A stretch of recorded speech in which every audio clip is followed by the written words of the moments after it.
All right, guys. We're gonna talk about the two articles today. I don't know how long this will take. It may not take the whole time. Um, but in any case, uh,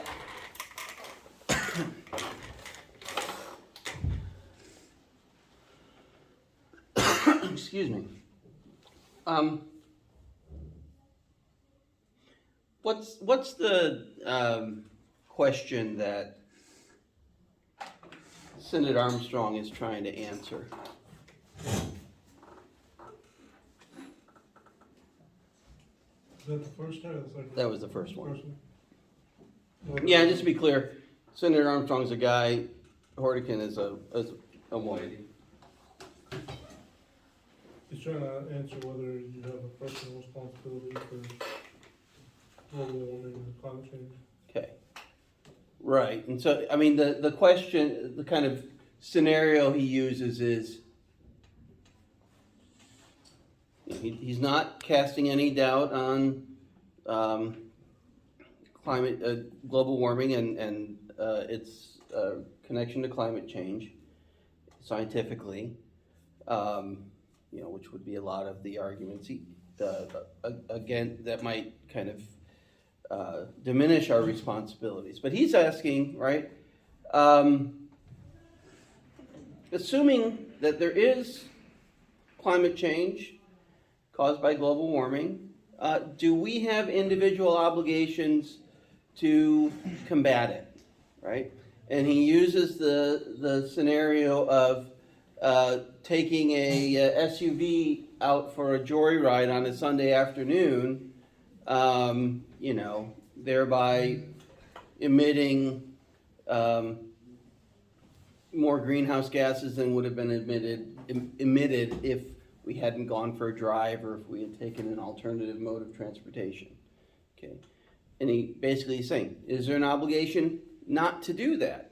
Okay, so how does he approach his argument? What does he do? How does he go about making his argument? He gives 3 different moral principles and combats all 3 of them. Okay. Is your voice okay? My tonsils are still swollen. Oh, did you get them out? No, they're. I mean, strap. you need to. From strap. Oh. Yeah, I'm going back to the target with it. Okay. Right. So he wants to say, if there is, if we can know that there's an obligation, right, not to do this sort of thing, then there should be a moral principle that directs us, in recognizing that obligation. So he surveys the number, and he suggests no, right? We can't at least know that there is an obligation not to engage in those kinds of activities.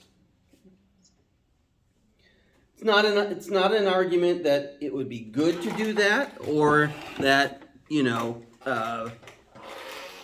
we shouldn't praise people who don't engage in those kinds of activities, but it's an argument that we can't know that we're violating any kind of obligation that we have if we do engage in them. Okay? So he doesn't dispute that there are obligations to combat climate change, but if they're not obligations that are placed on you or me, upon whom are they placed? Who has an obligation to do stuff? Government. Okay, the government, right? It's a global problem with that exceeds the ability of any one person to make any appreciable difference. And it's a problem of collective action, and so we need to have entities that are capable of making real change at the forefront of making those changes, and those entities would be governments. Okay. Now, in a way that's not going to be typical of everything else, it'll be typical of some things that we'll read subsequently in class, but not everything. Hourdequin is responding directly to Sinnott-Armstrong.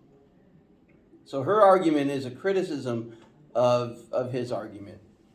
Okay, we'll read other things, like next week we're reading an argument about transgender identity and about women in sports. They are both articles that have to do with gender and gender identity, but they're not articles that are engaged with, they're about two different topics, so they're not kind of talking to one another. But these two articles do talk to one another.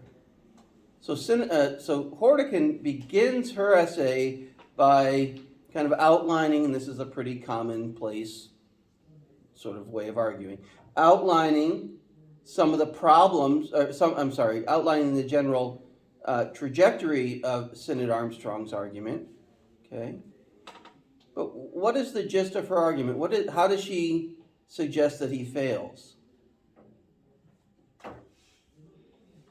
So he says there are no principles that would support an obligation not to engage in the kind of behavior he is envisioning. She claims that there is. Okay, so what's the principle that would She claims it's, and you have integrity. Your integrity is at stake if you don't. Okay, right, so she focuses on the virtue of integrity and basically says that if we're serious about global warming and climate change as related problems, then there are things that we ought to do. The virtue of integrity dictates that there are things that we ought to do to try to combat those things. Okay, first of all, what's integrity? What does it mean? Like, you've probably heard somebody referred to as being a person of integrity or lacking integrity, or maybe you've characterized somebody in that way. What does it mean when we say these sorts of things about somebody? Somebody lacks integrity. What does that mean? They're not honest. They're not honest? So is integrity the same thing as being truthful? No, not necessarily. It's Okay. more like a combination of like honesty and just doing the right thing, which doesn't always have to be honest, but it can be the right thing Okay. either way. Okay. Well, to me, integrity is either taking a stance of doing the right thing, whether somebody's watching you or not, despite the ridicule that you'll receive. Okay. Okay. Yeah, I guess it would be kind of like in between, like, it's almost a combination of being truthful and standing up for what you believe in, despite other people's opinions. Okay, so it has something to do with what your beliefs are, Yeah. what your values are, Yes. right? And so the upshot of her discussion of integrity is that there's a kind of our actions reflect our values, right?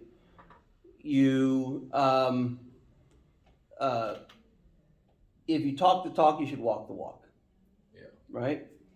There should be a kind of synchronicity or synchrony between what we believe in, what we value, and what we do. Okay? So if somebody, in this understanding, right,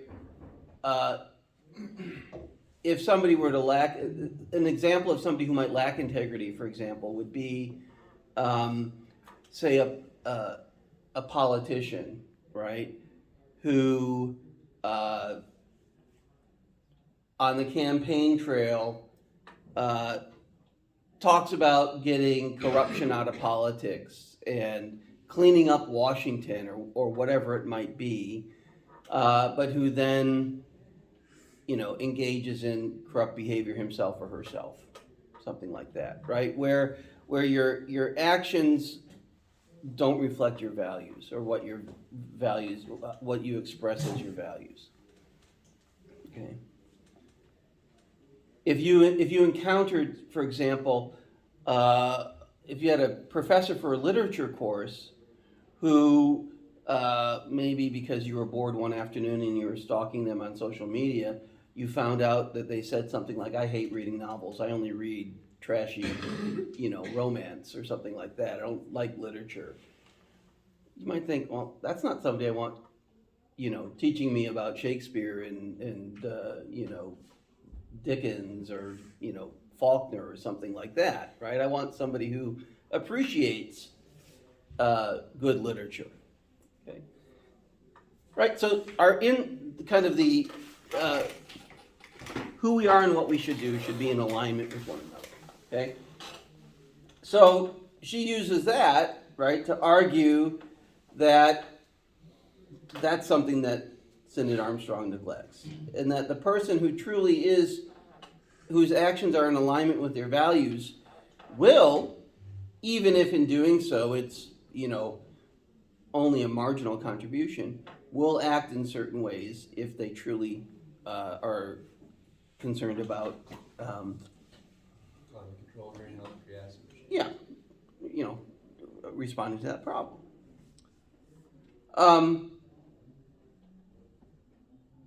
Did you find either argument compelling? Yeah. I found how do you pronounce your last name? I think it's Hourdequin. Hourdequin? I'm not sure. I thought, That's my guess. We'll unless somebody here, knows better, that's what we'll call it. we'll just call it there. Yeah, no, that's the one I chose to write on. I thought it was pretty interesting. Okay. For stance. Yeah. Did anybody else find Sinnott-Armstrong particularly compelling? I mean, if you wrote on the first prompt, right, you weren't writing about Sinnott-Armstrong. You were just offering a principle that, About his thesis. yeah, well, you weren't even writing about him. You were just trying to give an argument from principle about climate change. So you didn't have to write directly about him, but did anybody find his argument compelling? Or do we want more of what Sinnott-Armstrong says? Regardless of whether you agree or disagree with whether climate change is a problem, right? And I think, there are awfully good reasons to think that it is, but that's neither here nor there right now. This is about what our obligations are, in a sense, to do about something if it is a problem. I know it's hard to see it as a really good argument because it's just saying these arguments or these principles don't work for it, so therefore it's not you can't morally justify. So it's hard to see it as a really good, because there's going to be somebody who has a moral principle that does. So his argument is only as good as the principles he surveys. Yeah. And if as it seems that he's neglected a principle, then that's a clear weakness. Yeah. I mean, he's a very good philosopher. It was a surprisingly easy argument to argue against, but nonetheless, he is a good philosopher. But I think Harlequin's was though too. It wasn't like there was one that was easier to argue against than the other, because her argument was just as easy to argue against, really. well, how would you argue against hers then? Well, I mean, let's just, honestly, she talked about, she listed off one of the presidential candidates, and I can't remember what his name was, but she talked about Al Gore. Al Gore, how she talked about how it's okay for him to fly across the country in a plane, sending off all his greenhouse emissions. Yeah. But you're supposed to be responsible for when you're at home to, let off, you're morally responsible for when you're at home. So it's like you're not morally responsible in some areas for the greenhouse emissions, but then in other areas you are more responsible. But that doesn't really make a whole lot of sense, because when you're at home, if you're burning your, say you run propane at your house, okay, think about how much carbon emission you're letting off there. Well, you're not really letting off a whole lot, but it's okay for you to fly a plane across the United States and let off all kinds of it. Yeah, well, there might be reasons to.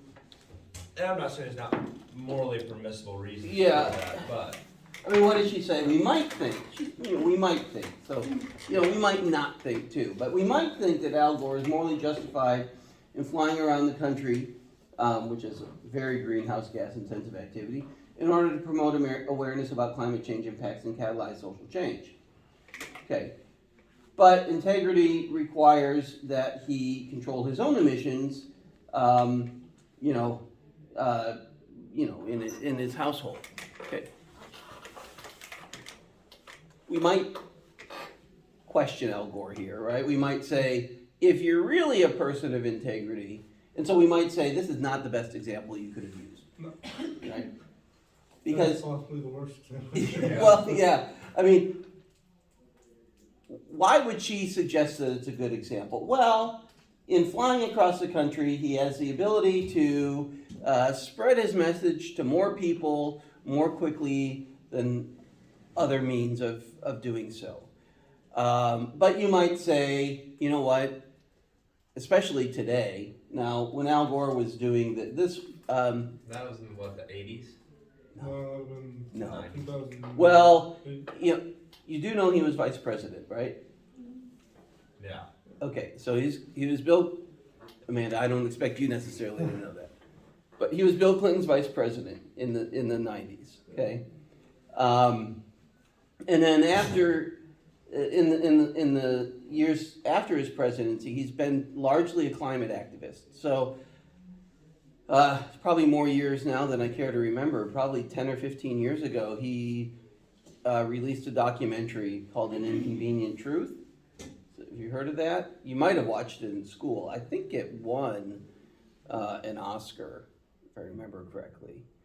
But that was 10 or more years ago, and so he did not have then, although he does have now, and he's still doing climate activism, means other than flying around the country, right, to relay his message. Well, it's a little bit easier now because of the... Right. I mean, he could be using social media. He could be using, all sorts of remote, using the internet, using, and so on. Or if he does want to travel to meet people, to talk to them, because, seeing somebody live is more interesting than seeing somebody on the internet, at least for somebody my age. I'd rather go see, if I was going to go hear him speak, I'd rather actually hear him speak in person than watch a Zoom thing or whatever, right? So if it's important in order to engage people to actually meet them where they are, so to speak, there are things other than flying probably a private jet, that could get him there, right? Train, electric car. I mean, it is a big country, but if you plan your trip nicely, you could do a big tour of the United States. So, we might say, he would, we might have reason to think that he's ultimately, today especially, not morally justified in flying around the country, if there are other ways of promoting his message efficiently. If flying around the country was the only way for him to get his message out, then that might be justifiable, but we would still expect him to do things at home. Okay, so she published this in 2010, I think. So even this pains me to say, getting it somewhat dated. You'll get to the age where 10 years seems like 2, so that doesn't seem like long ago to me at all. So that may not be the greatest example, at least in light of kind of what's available today.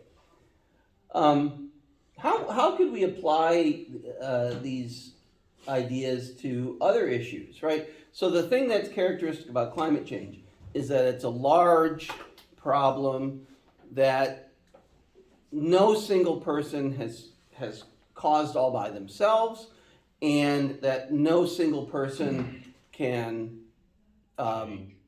change all by themselves. At least no average single person. You might say somebody like Bill Gates has the resources to make significant changes, or Elon Musk would have the resources to make significant changes, but because they have billions of dollars. But we don't have that kind of money.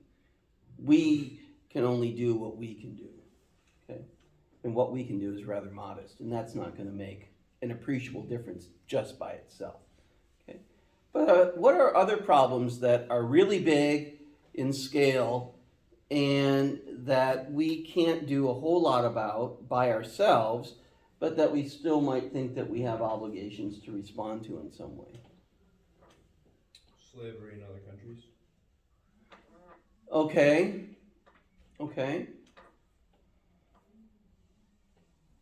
What would you do what Garrett could you do individually to help address that issue.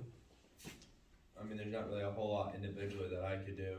And I think that's kind of like, I don't know, that's what I got from the whole readings was like, there's not really a whole lot that you can do individually, like you were just saying, but like, if like you like vote in, which like that's what she talked about, was like voting in correct politicians. And he talked Okay. about, voting in correct people, like, and like, that's like the thing is like, I can't really do a whole lot about slavery in China, but if we vote, if I were to vote in XYZ politician, and they were to, okay, well, until China stops slavery, we're gonna cut off ties with China.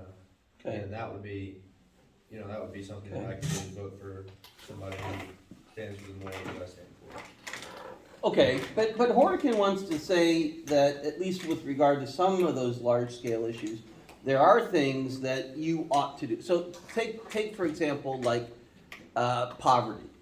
Okay, is poverty an issue? Poverty is a pretty big issue. Okay, there are people in the United States who are impoverished, and there are people elsewhere in the world who are impoverished. Okay, actually, global poverty has gotten significantly better in the last few decades than it was, say, in the later 20th part of the 20th century. But it's still certainly an issue. There are wide swaths of the world that are deeply impoverished. Okay, so let's think about what you might do. All right, so let's say you're going to Starbucks and you have some money in your pocket and you want to get a pumpkin spice macchiato because it's October and cool, and that's cool outside, and that's the sort of thing you do. Are there pumpkin spice macchiatos? I don't know what a macchiato is. Yeah, I think so. There are pumpkin spice Cheerios now, so there's got to be. I jumped in Starbucks one time. You I don't make coffee. Yeah. And I have an aversion to all pumpkin spice things, just because I don't like pumpkin. But anyway, there are lots of people who like pumpkin spice season. So, you go and you get your pumpkin spice macchiato at Starbucks, and it's what? It's $7, something like that. Ridiculous, but still. If you like it enough, that $7 might give you, might be worth it for you, okay? Or you might spend that $7 on a matinee movie ticket somewhere, or whatever, okay? Are there other things that you could do with that $7 to address something like poverty? Right? You could give it to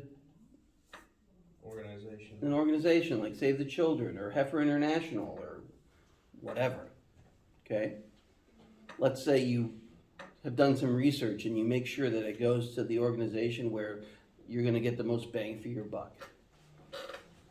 Is your $7 going to do more good being given to the charity, or is it going to produce more good effects or good outcomes if you give it to the charity, or if you spend it on a Starbucks drink?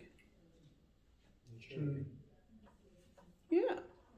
So there might be an argument to say, you know what, as long as the money that you spend could produce greater benefits for somebody else, somewhere else in the world, whether it's in your neighborhood or on the other side of the globe, you ought to spend that money in the way that it's going to produce the most good. Okay? And it would be wrong for you to choose instead to go to the movie or to buy the Starbucks drink. In fact, there's a guy named Peter Singer. He teaches philosophy at Princeton.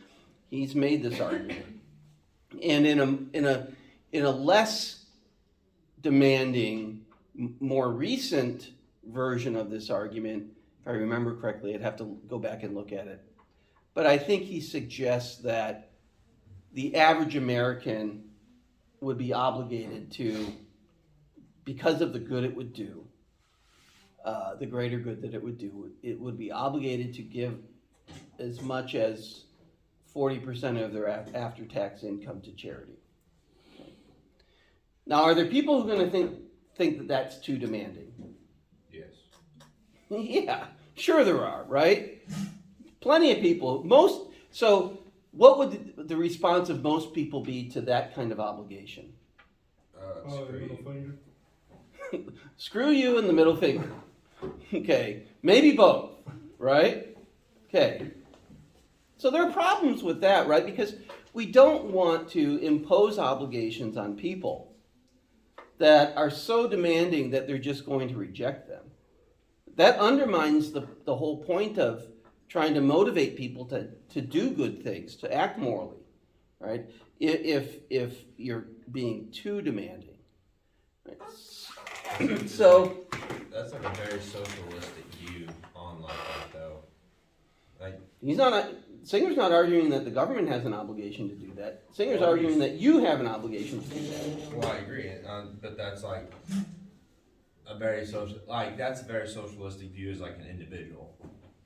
Because, Well, you don't have socialism without governments, but well, I agree, but before too long the government would end up stepping in if that's what he firmly believed that a human should do. well, maybe not. He does. Okay. Yeah. But the point is, Yeah. I mean, Yeah. for the same reason, Oh, right, yeah. that people would oppose, people don't like to be told what they have to do. No. I know you don't, right? Oh, Right? If we're going to do something, we want it to be kind of our choice, right? So, I'm not, I'm, somebody might say to thing, you're not going to make me feel like I'm a bad person because I don't give 40% of my income to charity, or because I occasionally go to the movies or get a drink from Starbucks. They might say, you can do that on your, I don't know, at Princeton he probably makes about $200,000 a year. Maybe not that much. Actually, that's probably high. But on your relatively generous Princeton salary, but you can't tell other people what to do. People have their own resources, their own, assets and property. They choose what to do with that. Somebody might say, use Sinnott-Armstrong's argument to kind of say, okay, we should do something. But, maybe we're not going to say somebody's violating an obligation if they fail to do it. Because these are large-scale problems that they're not going to solve themselves. But Hourdequin provides I think a kind of response to that skepticism about action that doesn't have the same kind of demandingness that Singer would impose, right? Should you do something? Yes, you should. Why? Because it's a matter of personal integrity. You should live a life that aligns your values with your actions, or aligns your actions with your values. Does that mean you have to forego any and all pleasures that you might get from kind of discretionary spending? Not necessarily. But does it mean that you should think deeply and hard about how you might use that discretionary income in ways that can help to benefit and improve other people's lives? Yeah. So, I think hers is an interesting argument. I think the biggest problem with hers is that she's not really going to find an example of anybody that's really, truly like they have a lot of integrity, because everybody's a hypocrite. Well, so is that a problem? So the problem, Brooks, is The that, problem's with the examples, not the actual principle. or is the problem you're suggesting that the way what people do and what they should do are different? Yeah. But that's always the case, Yeah. right? And that's why we do ethics, right?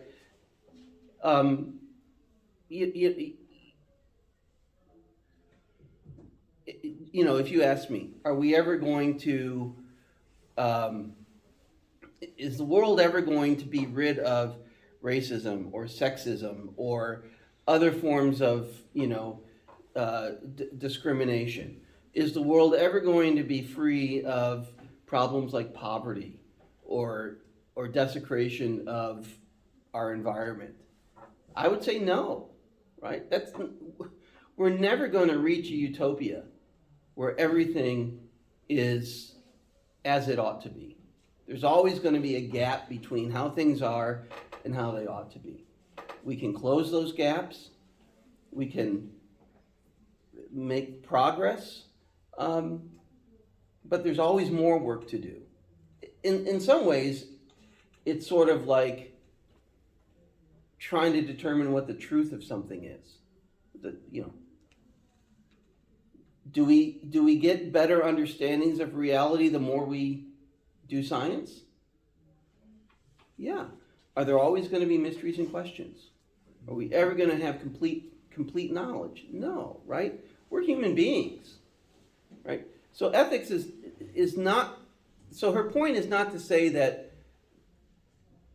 everybody will act with integrity. It's to say that we should act with integrity, and if we're not acting with integrity, we need to think a bit more about what that might look like and how we might do that, and encourage others to do so as well. So ethics is, we've talked about this previously, ethics is about reflecting on our moral beliefs and our moral judgments critically. The goal is, generally speaking, to come to better beliefs and judgments, and to act in ways that are more in keeping with what we ultimately realize, is the way we ought to act. So it's about improvement. It's about growth. It's not about ever being finished. Does that make sense? Mm-hmm. So, yeah, I mean, there is an idealism there, but I don't know. I think most people who do ethics are comfortable with this notion that the world is imperfect, and it may always be imperfect, but we can use our critical thinking to try to make it better, even though we recognize that not everybody's going to do it, and that in many cases even we're not going to do it as well as we ought to. And if you can live with that notion, then it's something worth doing. I think the other option is just cynicism, and I can't live in a cynical world. I know it's hard. I mean, I think for your generation especially, and my daughter is just a few years older than some of you. I mean, she'll be 24 in December. Is anybody here 24? I'm 22, she's be 23. Okay, so she's a little bit older. But she's basically, Same age. Gen Z. You guys are Gen Z, right? Mm-hmm. It's interesting. You guys are, in some respects, I think it's, and for me it's kind of sad, and sad not in a way, I'm not criticizing you, but I see in folks your age, desires for meaning, right? An unwillingness to just work jobs because they're jobs, right?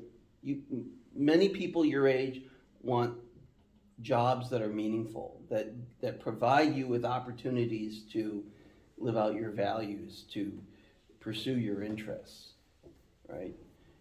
You're not going to stay in an occupation for a long time if it doesn't provide you with some kind of payoff. Does that make sense? And usually that's more than just a monetary payoff, right? Money is only, if you spend a third or more of your day working, it's got to be for something more than just money. It's got to be for something that is meaningful to you. And I appreciate that. I think it's important to live lives of meaning and to pursue jobs that are meaningful to you and hopefully to society. So there's a kind of optimism there, and you want workplaces where you're well respected and you have the ability to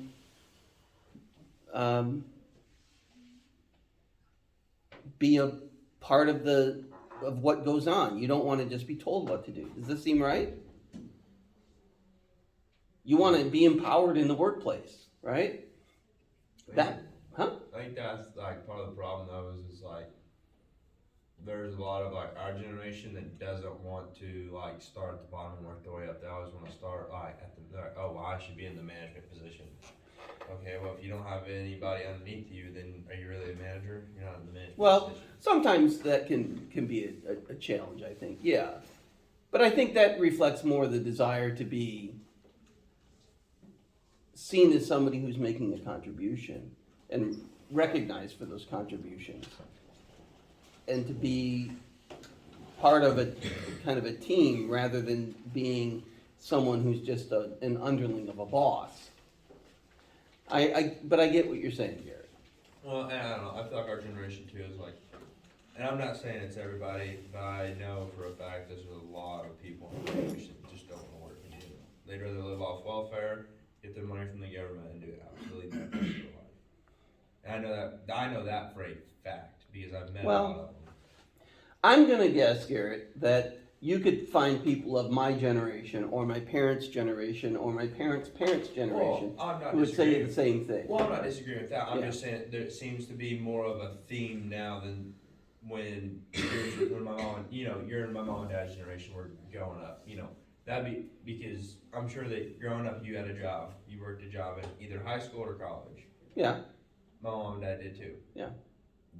I would be willing to bet that maybe 50% of this campus either has a job Yeah.